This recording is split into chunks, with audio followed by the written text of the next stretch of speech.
It was my birthday, and I was playing in a JV basketball tournament in Tabor.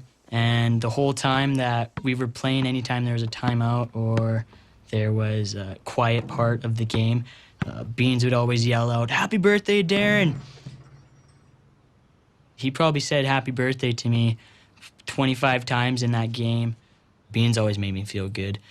There's nothing about Beans that ever made me feel bad about myself or mad or sad.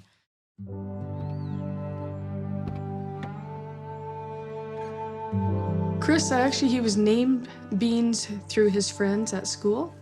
I always called him Chris myself. Beans, he was one of those guys that everyone loved. He would find people who weren't in this group of friends and weren't necessarily in any group of friends, and he would go and he would befriend them. Chris was the most selfless person I've ever met.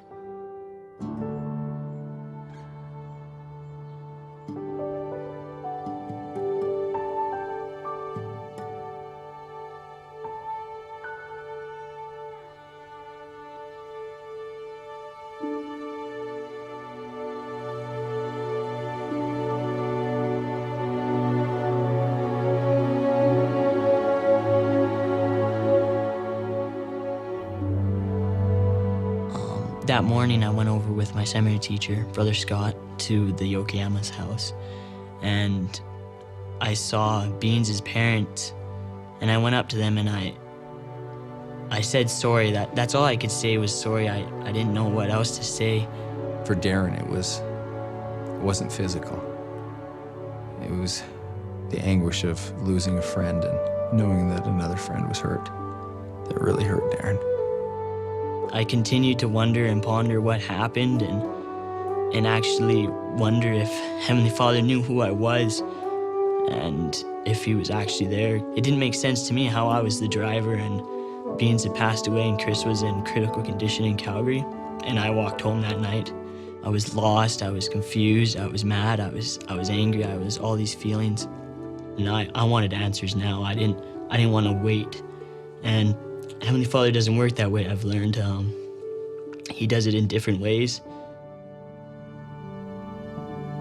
The next Monday, there was well over 250 kids that came through the door of the seminary.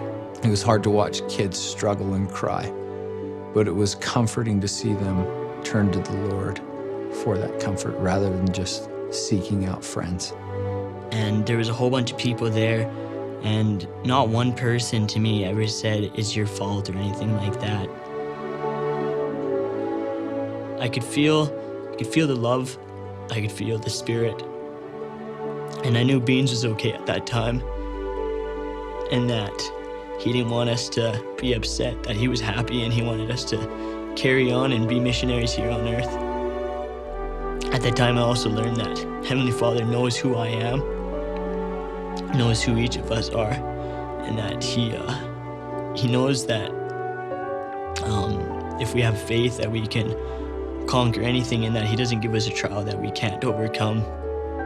Ask God for help. He will give you help. Over the past year and a half, it's been tough, but being on my knees quite a bit. I got answers later on.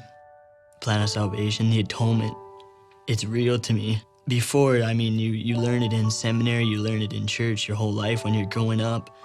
But until you actually apply it to your life, it takes a whole different meaning. From that, I know that Beans is all right and that I'll get to see him again.